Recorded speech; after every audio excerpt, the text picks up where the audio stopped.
மிகவும் வலிமையான ஒரு நாகரிகத்தை கற்பனை செய்து பாருங்கள். அவர்களின் அரண்மனைகள் வானத்தை தொட்டன. அவர்களின் செல்வம் உலகையே வாங்க முடியும். மேலும் அவர்களின் வலிமை அவர்களை வெல்ல முடியாதவர்களாக உணர வைத்தது.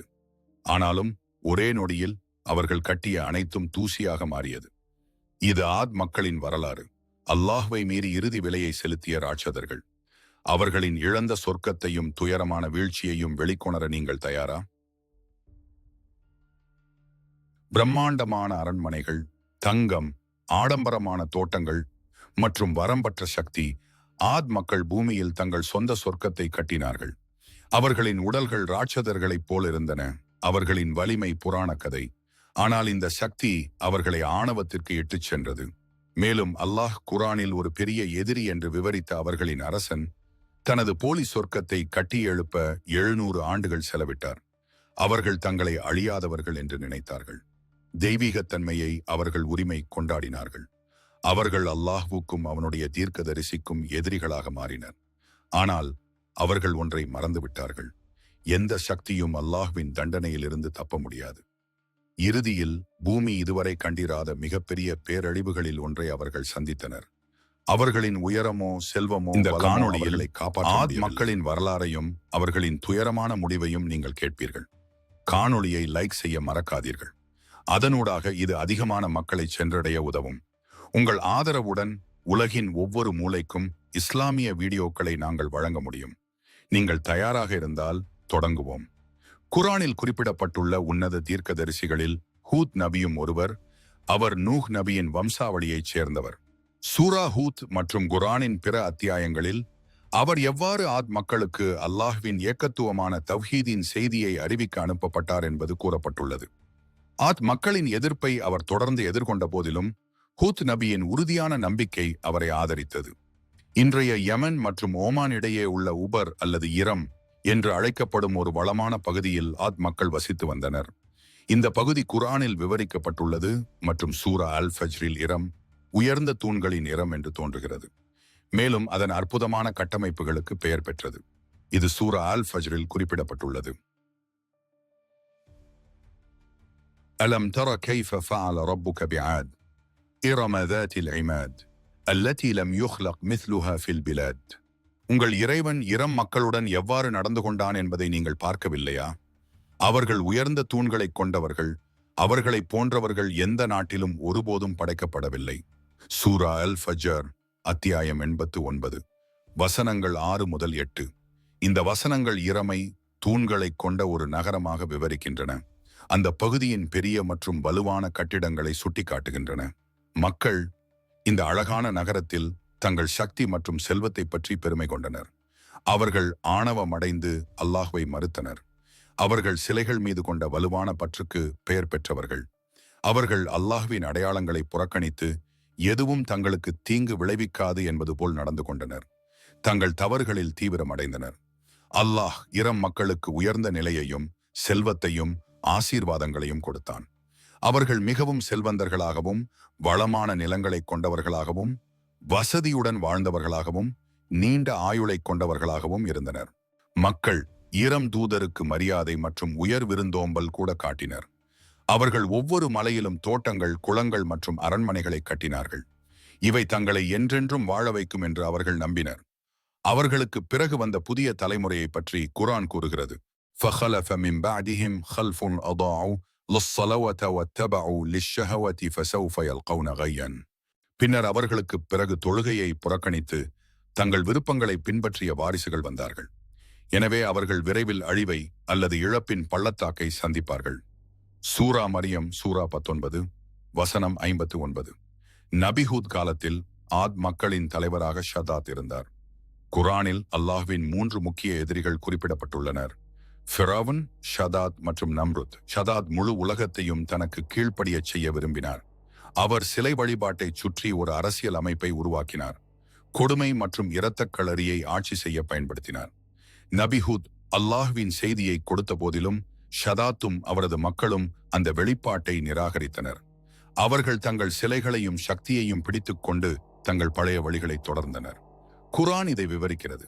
وَتِلْكَ عَادٌ جَحَدُوا بِآيَاتِ رَبِّهِمْ وعصوا رسله واتبعوا أمر كل جبار عنيد وأتبعوا في هذه الدنيا لعنة ويوم القيامة ألا إن عادا كفروا ربهم ألا بعدا لعاد قوم هود. அதுதான் ஆத். அவர்கள் தங்கள் இறைவனின் அடையாளங்களை நிராகரித்தனர். அவருடைய தூதர்களுக்கு கீழ்ப்படியவில்லை. மேலும் ஒவ்வொரு பிடிவாதமான கொடுங்கோலரையும் பின்பற்றினர். எனவே அவர்கள் இந்த உலகத்திலும் மறுமை நாளிலும் சபிக்கப்பட்டனர். நிச்சயமாக ஆத் தங்கள் இறைவனை நம்ப மறுத்தார்கள். எனவே ஆத் நபி ஹூதின் சமூகத்தாருக்கு கேடு. அவர் ஆத் மக்களை அல்லாஹ்வை வணங்கவும் சிலை வழிபாட்டை நிறுத்தவும் அநீதியை தவிர்க்கவும் அழைத்தார். அவர்கள் மாறவில்லை என்றால் அவர்கள் அல்லாஹ்வின் தண்டனையை எதிர்கொள்வார்கள் என்று எச்சரித்தார். ஆனால் அவர்கள் அவரை கேலி செய்து நம்ப மறுத்துவிட்டனர். ஆத் தலைவர்கள் அவரது செய்தியை அவதூறாக பயன்படுத்தி மறுக்க முயன்றனர். அவர்கள் தங்கள் சிலைகளை ஆதரித்தனர். அல்லாஹ்வின் தண்டனையை பெரிதாக எடுத்துக்கொள்ளவில்லை. குர்ஆன் விவரிக்கிறது. قال الملأ الذين كفروا من قومه إنا لنراك في سفاهة وإنا لنظنك من الكاذبين قال يا قوم ليس بي سفاهة ولكني رسول من رب العالمين. அவருடைய சமூகத்தாரின் நம்பிக்கையற்ற தலைவர்கள், நாங்கள் உங்களை முட்டாள்தனத்தில் காண்கிறோம், மேலும் நீங்கள் பொய்யர்களில் ஒருவராக நாங்கள் நினைக்கிறோம் என்று கூறினர். நபி ஹூத், என் சமூகத்தாரே, என்னிடம் எந்த முட்டாள்தனமும் இல்லை. நான் அகிலங்களின் இறைவனிடமிருந்து வந்த தூதர். அதற்கு அந்த மக்கள், எங்கள் தெய்வங்களை விட்டு எங்களை தடுக்க நீங்கள் வந்திருக்கிறீர்களா? நீங்கள் உண்மையாளராக இருந்தால் எங்களை அச்சுறுத்துவதை எங்களிடம் கொண்டு வாருங்கள் என்று கூறினர். ஆத் மக்கள் நபிஹூதின் தவ்ஹீத் அழைப்பை நிராகரித்து தங்கள் சிலை வழிபாட்டை தொடர்ந்தனர். ஷதாத்தும் அவரது சீடர்களும் ஹூத் அலைஹிஸ்ஸலாம் அவர்களின் செய்தியை பரப்புவதை தடுக்க பல முறைகளை பயன்படுத்தினர். மேலும் அவர்கள் அல்லாஹ்வின் அடையாளங்களுக்கு எதிராக கலகம் செய்தனர். குர்ஆன் நமக்கு சொல்கிறது, قالوا يا هود ما جئتنا ببينة وما نحن بتاركي إلهتنا عن قولك وما نحن لك بمؤمنين. அவர்கள், ஹூதே, நீ எங்களிடம் தெளிவான எந்த ஆதாரத்தையும் கொண்டு வரவில்லை. நீ சொல்வதற்காக எங்கள் கடவுள்களை நாங்கள் கைவிட மாட்டோம். நாங்கள் உன்னை நம்பவில்லை என்று கூறினர். சூரா ஹூத் வசனம் 53. ஆத் மக்கள் தங்கள் அதிகாரத்தாலும் செல்வத்தாலும் ஆணவம் அடைந்தனர். ஷதாத்தும் அவரது ஆதரவாளர்களும் கொடுங்கோன்மையுடன் செயல்பட்டனர். அவர்கள் தங்கள் மக்களை ஒடுக்கி அநீதியை பரப்பினர். தங்கள் சிலைகள் தங்களை பாதுகாக்கும் என்றும் அல்லாஹ்வின் தண்டனையிலிருந்து தப்பிக்க முடியும் என்றும் அவர்கள் நம்பினர். சூரா ஃபுசிலத் அத்தியாயம் 41 வசனம் 15 அவர்கள் மேற்கோள் காட்டப்படுகிறார்கள். فَأَمَّا عَادٌ فَاسْتَكْبَرُوا فِي الْأَرْضِ بِغَيْرِ الْحَقِّ وَقَالُوا مَنْ أَشَدُّ مِنَّا قُوَّةً أَوَلَمْ يَرَوْا أَنَّ اللَّهَ الَّذِي خَلَقَهُمْ هُوَ أَشَدُّ مِنْهُمْ قُوَّةً وَكَانُوا بِآيَاتِنَا يَجْحَدُونَ. நம்மை விட வலிமையில் வலிமையானவர் யார்? அவர்களை படைத்த அல்லாஹ் வலிமையில் அவர்களை விட வலிமையானவன் என்பதை அவர்கள் பார்க்கவில்லையா? ஆனால் அவர்கள் நம் அத்தாட்சிகளை மறுத்தார்கள். பின்னர் ஹூத் அவர்களிடம், அல்லாஹ்வின் கட்டளைகளை பின்பற்றினால் ஆறுகள் ஓடும் அரண்மனைகளை அவர் வாக்குறுதி அளிப்பதாக கூறினார். அவர், ஷிர்க்கை விட்டுவிடுங்கள், ஷதாதை வணங்குவதை நிறுத்துங்கள், அல்லாஹ்வை தவிர வேறு யாரையும் வணங்காதீர்கள், என்னை பின்பற்றுங்கள். நான் உங்களிடம் எந்த வெகுமதியையும் கேட்கவில்லை. என்னுடைய வெகுமதி என்னை படைத்தவனிடமிருந்து மட்டுமே என்று குறிப்பிட்டார். இதை கேட்ட ஷதாத், தன்னை ஒரு தீர்க்கதரிசி என்று கூறிக்கொள்ளும் ஹூத் என்ற இந்த மனிதரை என்னிடம் அழைத்து வாருங்கள் என்று கூறினார். பின்னர் அவர் ஹூதிடம், நான் ஒரு கடவுளாக இருக்கும்பொழுது நான் உங்களுக்கு இந்த பணியை ஒப்படைக்காமல் நீங்கள் எப்படி நபித்துவம் கோர முடியும் என்று கேட்டார். அதற்கு நபி ஹூத் அலைஹிஸ்ஸலாம் அவரிடம் அல்லாஹ்வை பற்றி பேசினார். ஷதாத் பதிலளித்தார், நான் மக்களுக்கு சிறந்த வாழ்க்கையை உறுதியளிக்கிறேன். உங்கள் அல்லாஹ் என்ன உறுதியளிக்கிறான்? ஹூத் கூறினார், அவர் கீழே ஓடும் ஆறுகள், நித்திய தோட்டங்கள், அழகான தோழர்கள், மரகதங்கள், தங்க சிம்மாசனங்கள் மற்றும் எந்த தையல்காரரும் செய்ய முடியாத ஆடைகளைக் கொண்ட அரண்மனைகளை உறுதியளிக்கிறார். யாரும் நோய்வாய்ப்படாத, வயதான, சோகமான, தூக்கம் வராத அல்லது இறக்காத ஒரு இடத்தை அவர் உறுதியளிக்கிறார். ஆறுகள் ஓடும் அரண்மனைகளை அவர் வாக்குறுதி அளித்தால் நானே ஒன்றை கட்டுவேன் என்று ஷதாத் கூறினார். எனவே ஷதாத் ஒவ்வொரு கைவினைஞரையும் கட்டிடக் கலைஞரையும் தனது கட்டளையின் கீழ் கூட்டிச் சென்றார். ஒவ்வொரு தொழிலாளர் குழுவிற்கும் 1000 உதவியாளர்களை நியமித்து 1,00,000 கட்டுமான தொழிலாளர்கள் கொண்ட ஒரு படையை உருவாக்கினார். சிறந்த காற்றைக் கொண்ட ஒரு இடத்தையும் இதைவிட அழகான இடத்தையும் கண்டுபிடிக்கச் சொன்னார். தனது அனைத்து ஆளுநர்களுக்கும் அவர்களின் நிலங்களில் உள்ள தங்கம், வெள்ளி, முத்துக்கள் மற்றும் மாணிக்கங்களை சேகரிக்க செய்திகளை அனுப்பினார். இந்த போலி சொர்க்கத்திற்காக கஸ்தூரி, குங்குமப்பூ போன்ற வாசனை திரவியங்களை சேகரிக்கவும் அவர் உத்தரவிட்டார். அந்த நேரத்தில் ஏதாவது விற்பனைக்கு இருந்தால் அதை யாராலும் வாங்க முடியாது. மக்கள் மிகவும் நம்பிக்கை இழந்து இறந்தவர்களின் கல்லறைகளில் தங்கத்தையும் வெள்ளியையும் தேடினார்கள். ஷதாத் இறுதியாக தனது இலக்கை அடைந்தார். செங்கற்கள் வெள்ளியுடன் கலந்த ஒரு நகரத்தை அவர் கட்டினார். குவிமாடங்கள் சிவப்பு மாணிக்கங்களால் அலங்கரிக்கப்பட்டன. மணல் மற்றும் கற்களுக்கு பதிலாக கரைகள் முத்துக்களால் மூடப்பட்டிருந்தன. ஆற்றங்கரையில் பச்சை நவரத்தினங்களால் செய்யப்பட்ட மரங்களையும் சிவப்பு தங்க இலைகளையும் வெள்ளிப்பூக்களையும் வைத்தார். ஒவ்வொரு வகையான பறவைக்கும் கஸ்தூரி மற்றும் கற்பூரமணி நிரப்பப்பட்ட கூடுகள் கட்டப்பட்டன. பல இடங்களில் கஸ்தூரி மற்றும் கற்பூரமணி மேடுகளை கூட கட்டினார். காற்று மெதுவாக வீசும்போது முழு நகரமும் மனம் வீசும். நகரத்தின் மீது சூரியன் பிரகாசிக்கும் போது தங்கம், வெள்ளி மற்றும் நகைகளின் பிரதிபலிப்பு கண்களை மயக்கியது. மிகவும் அழகான ஆண்களும் அழகான பெண்களும் நகரத்தை சுற்றியுள்ள அரண்மனைகளில் வைக்கப்பட்டனர். பின்னர் ஷதாத் நபி ஹுத்திடம், என் சொர்க்கத்தை பாருங்கள், உங்களுக்கு வாக்குறுதி அளிக்கப்பட்ட சொர்க்கம் இப்படி இருக்கிறதா இல்லையா என்று கேட்டார். ஹுத் பதிலளித்தார், உங்கள் சக்தியையும் உங்கள் ராஜ்யத்தையும் நம்பி நீங்கள் ஆணவத்துடன் பேசுகிறீர்கள். நீங்கள் அல்லாஹ்வுக்கு அஞ்சவில்லையா? உங்கள் முடிவு என்னவாக இருக்கும் என்று உங்களுக்கு தெரியுமா? ஷதாத், இந்த நகரத்தை யாராலும் அழிக்க முடியாது. இது மலைகளின் அடிவாரத்தில் கட்டப்பட்டுள்ளது. மலைகளிலிருந்து பலத்தை பெறுவதால் வீடுகள் வலிமையானவை. அவை பூகம்பங்களிலிருந்து பாதுகாக்கப்படுகின்றன. பூமியில் உள்ள அனைவரையும் தனக்கு அடிபணியச் செய்வதே ஷதாத்தின் முக்கிய குறிக்கோளாக இருந்தது. மக்கள் தனது சிலைகளை வணங்க வேண்டும் என்று அவர் விரும்பினார். மறுப்பவர்களை கொடுமை மற்றும் அடக்குமுறையுடன் நடத்தினார். அல்லாஹ்வுடன் போட்டியிட இரம் தோட்டங்களை கட்டினார். சொர்க்கத்திற்கு மாற்றாக ஒன்றை உருவாக்க முயன்றார். ஆனால் அவர் ஒரு விஷயத்தை மறந்துவிட்டார், மரணம். இந்த நிலத்தை யாராலும் அழிக்க முடியாது. அல்லாஹ்வுக்கு ஒரு சொர்க்கம் இருந்தால் ஷதாத்திற்கு இரம் தோட்டங்கள் உள்ளன என்று ஷதாத் கூறுவார். ஆனால் ஷதாத்தால் அதை நீண்ட காலம் அனுபவிக்க முடியாது.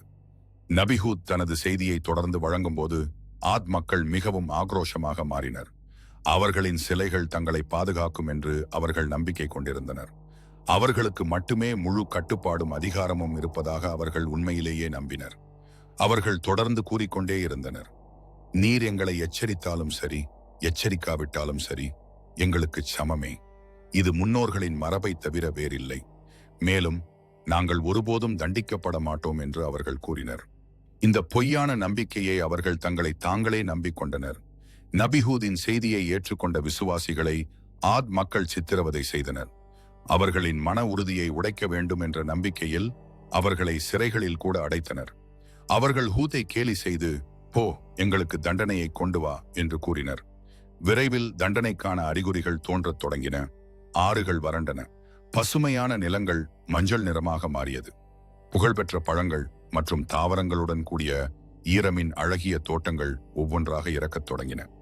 எல்லா இடங்களிலும் வறட்சி பரவியது. நபிஹூத் அவர்களுக்கு கடைசியாக ஒரு எச்சரிக்கை கொடுத்தார். وَإِن تَوَلَّيْتُمْ فَإِنِّي قَدْ أَبْلَغْتُكُمْ مَا أُرْسِلْتُ بِهِ إِلَيْكُمْ وَيَسْتَخْلِفُ رَبِّي قَوْمًا غَيْرَكُمْ وَلَا تَضُرُّونَهُ شَيْئًا إِنَّ رَبِّي عَلَى كُلِّ شَيْءٍ حَفِيظٌ. ஆனால் நீங்கள் விலகிச் சென்றால் நான் எதனுடன் அனுப்பப்பட்டேனோ அதை நான் ஏற்கனவே உங்களுக்கு அறிவித்து விட்டேன். என் இறைவன் உங்களுக்கு பதிலாக வேறொரு சமூகத்தினரை கொண்டு வருவான். நீங்கள் அவருக்கு எந்த தீங்கும் செய்ய மாட்டீர்கள். நிச்சயமாக என் இறைவன் எல்லாவற்றையும் பாதுகாப்பவன். சூரா ஹூத் வசனம் 57. ஒரு காலத்தில் செல்வத்தாலும் தசைனார் மற்றும் வலிமை மிக்க மக்கள் ஒரு துளி தண்ணீர் அல்லது ஒரு துண்டு ரொட்டிக்காக ஏங்கி தவித்தனர். ஹூத் தனது செய்தியை மீண்டும் கூறினார். وَإِن تَوَلَّيْتُمْ فَإِنِّي قَدْ أَبْلَغْتُكُمْ مَا أُرْسِلْتُ بِهِ إِلَيْكُمْ وَيَسْتَخْلِفُ رَبِّي قَوْمًا غَيْرَكُمْ وَلَا تَضُرُّونَهُ شَيْئًا إِنَّ رَبِّي عَلَى كُلِّ شَيْءٍ حَفِيظٌ. ஆனால் நீங்கள் விலகிச் சென்றால் நான் அனுப்பப்பட்ட செய்தியை நான் உங்களுக்கு உண்மையிலேயே அறிவித்து விட்டேன். என் இறைவன் உங்களுக்கு பதிலாக மற்றவர்களை கொண்டு வருவார். நீங்கள் அவருக்கு எந்த தீங்கும் செய்ய மாட்டீர்கள். நிச்சயமாக என் இறைவன் எல்லாவற்றையும் பாதுகாப்பவன். ஆனால் ஆத் மக்கள் ஷதாதை வணங்குவதை நிறுத்த மறுத்துவிட்டனர். வேறு எந்த தீர்வும் இல்லாத போது ஒவ்வொரு தீர்க்கதரிசியும் இறுதி பிரார்த்தனையை செய்கிறார்கள். ஹூதும் தனது இறைவனிடம் திரும்பி, யா அல்லாஹ், இந்த மக்களை அழித்துவிடு. எனக்கும் அவர்களுக்கும் இடையே தூரத்தை ஏற்படுத்து. நான் உண்மையை சொன்னேன், ஆனால் அவர்கள் கேட்க மறுக்கிறார்கள் என்று கூறினார். குர்ஆன் கூறுகிறது, وَأَمَّا عَادٌ فَاسْتَكْبَرُوا فِي الْأَرْضِ بِغَيْرِ الْحَقِّ وقالوا من أشد منا قوة أولم يروا أن الله الذي خلقهم هو أشد منهم قوة وكانوا بآياتنا يجحدون فأرسلنا عليهم ريحا صرصرا في أيام نحسات لنذيقهم عذاب الخزي في الحياة الدنيا ولعذاب الآخرة أخزى وهم لا ينصرون. ஆத் இரம் மக்கள் பூமியில் நியாயமின்றி ஆணவத்துடன் நடந்து கொண்டார்கள். மேலும் எங்களை விட வலிமையில் வலிமையானவர் யார் என்று கேட்டார்கள். அவர்களை படைத்த அல்லாஹ் வலிமையில் அவர்களை விட வலிமையானவன் என்பதை அவர்கள் பார்க்கவில்லையா? ஆனால் அவர்கள் நம் அத்தாட்சிகளை நிராகரிப்பதில் விடாப்பிடியாக இருந்தார்கள். எனவே இவ்வுலக வாழ்க்கையில் இழிவான வேதனையை அவர்கள் சுவைக்க துரதிர்ஷ்டவசமான நாட்களில் அவர்கள் மீது ஒரு அலறல் கடுமையான காற்றை அனுப்பினோம். ஆனால் மறுமையின் தண்டனை இன்னும் அவமானகரமானதாக இருக்கும். மேலும் அவர்கள் உதவி செய்யப்பட மாட்டார்கள். சூரா ஃபுஸ்ஸிலத் அத்தியாயம் 41 வசனம் 15. வல்லமை மிக்க குர்ஆன் இதை விவரிக்கிறது. فَلَمَّا رَأَوْهُ عَارِضًا مُسْتَقْبَلَ أَوْدِيَتِهِمْ قَالُوا هَذَا عَارِضٌ مُمْطَرُنَا بَلْ هُوَ مَا اسْتَعْجَلْتُمْ بِهِ رِيحٌ فِيهَا عَذَابٌ أَلِيمٌ تُدَمِّرُ كُلَّ شَيْءٍ بِأَمْرِ رَبِّهَا فَأَصْبَحُوا لَا يُرَى إِلَّا مَسَاكِنُهُمْ كَذَلِكَ نَجْزِي الْقَوْمَ الْمُجْرِمِينَ. பின்னர் அவர்கள் வேதனையை ஒரு மேகம் தங்கள் பள்ளத்தாக்குகளை நெருங்குவது போல் கண்டபோது, இது எங்களுக்கு மழையை கொண்டு வரும் மேகம் என்று அவர்கள் கூறினர். இல்லை, நீங்கள் அவசரப்படுத்த முயன்றது இதுதான். வேதனை தரும் தண்டனையை கொண்ட காற்று. அது தன் இறைவனின் கட்டளைப்படி அனைத்தையும் அழித்துவிட்டது. காலையில் அவர்களின் வீடுகளை தவிர வேறு எதுவும் காணப்படவில்லை. இவ்வாறுதான் நாம் தீய மக்களுக்கு கூலி கொடுக்கிறோம். எவ்வளவு மழை பெய்யும் அல்லது காற்று எவ்வளவு பலமாக வீசும் என்பதை மீகாயில் அலைஹிஸ்ஸலாம் அறிவார்.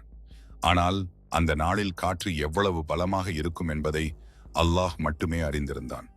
மலக்குகளால் கூட அதை அளவிட முடியவில்லை.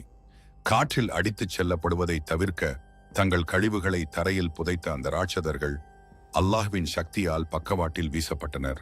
தங்களை தொட முடியாது என்று அவர்கள் நினைத்த அதே காற்றினால் அவர்கள் அழிக்கப்பட்டனர்.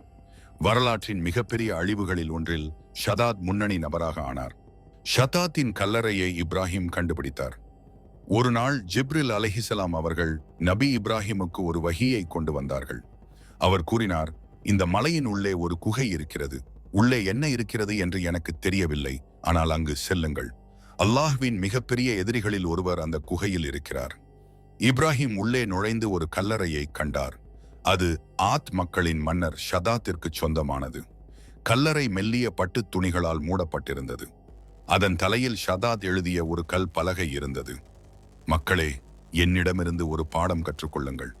உங்கள் நீண்ட ஆயுள், உங்கள் சக்தி, உங்கள் ராஜ்யங்கள் மற்றும் உங்கள் படைகள் குறித்து பெருமைப்படுபவர்களே, நான் ஷதாத் என்பதை அறிந்து கொள்ளுங்கள். நான் என் பலத்தையும் செல்வத்தையும் நம்பியிருந்தேன். உலகம் எனக்கு சொந்தமானது என்று நான் நம்பினேன். பூமியின் ராஜாக்கள் எனக்கு பயந்து எனக்கு கீழ்ப்படிந்தார்கள். பின்னர் ஹூத் வந்தார். அவர் எங்களை கலகத்தில் கண்டார். அவர் எங்களை அவரது மதத்தை பின்பற்ற அழைத்தார். ஆனால் நாங்கள் எங்கள் சக்தியை நம்பி அவரது வார்த்தைகளை புறக்கணித்தோம். நாங்கள் அவருக்கு கீழ்ப்படியவில்லை. பின்னர் வானத்திலிருந்து ஒரு தண்டனை வந்தது. அது என்னையும் என் படையையும் அழித்தது. இப்போது என்னை பார்த்து எச்சரிக்கையாக இருங்கள். நாம் படிப்பினைகளை பெறுவதற்காக குர்ஆன் ஆத் மக்களின் கதைகளை போன்ற வரலாறுகளை நமக்கு சொல்கிறது. அல்லாஹ்வுக்கு கீழ்ப்படியாதவர்களுக்கு என்ன நடக்கும் என்பது பற்றிய எச்சரிக்கைகள் இவை. ஆத் மக்களின் கதை இன்றும் ஒரு நினைவூட்டலாகும். இது மக்களை அல்லாஹ்விடம் திரும்பவும் ஒழுக்க விழுமியங்களை பாதுகாக்கவும் அழைக்கிறது. ஆத் மக்கள் ஒழுக்க ரீதியாக சீரழிந்தவர்கள். அவர்கள் ஆணவம், பெருமை மற்றும் ஆடம்பரத்தில் வாழ்ந்தனர். இது அல்லாஹ்வின் தண்டனைக்கு வழிவகுத்தது. குர்ஆனில் உள்ள இந்த கதைகள் பணிவுடன் இருப்பது, மதிப்புகளை பற்றி கொள்வது மற்றும் அல்லாஹ்வுக்கு மட்டுமே விசுவாசமாக இருப்பது ஆகியவற்றின் முக்கியத்துவத்தை காட்டுகின்றன. ஆத் மக்களின் கதை வெறும் வரலாறு மட்டுமல்ல, அது ஒரு எச்சரிக்கை. எவ்வளவு செல்வம், அதிகாரம் அல்லது பெருமை இருந்தாலும் அல்லாஹ்வின் தண்டனையிலிருந்து உங்களை காப்பாற்ற முடியாது. அவர்களின் அரண்மனைகள், தோட்டங்கள் மற்றும் பலம் அனைத்தும் ஒரு நொடியில் மறைந்துவிட்டன. அவர்களின் விதியிலிருந்து நாம் கற்றுக்கொள்வோமா அல்லது அதே தவறுகளை மீண்டும் செய்வோமா? நினைவில் கொள்ளுங்கள், பணிவு, நம்பிக்கை மற்றும் அல்லாஹ்வுக்கு கீழ்ப்படிதல் மட்டுமே நம்மை அழிவிலிருந்து பாதுகாக்க முடியும். இந்த பாடத்தை மனதில் கொள்ளுங்கள். அது இன்று உங்கள் வாழ்க்கையை வழிநடத்தட்டும்.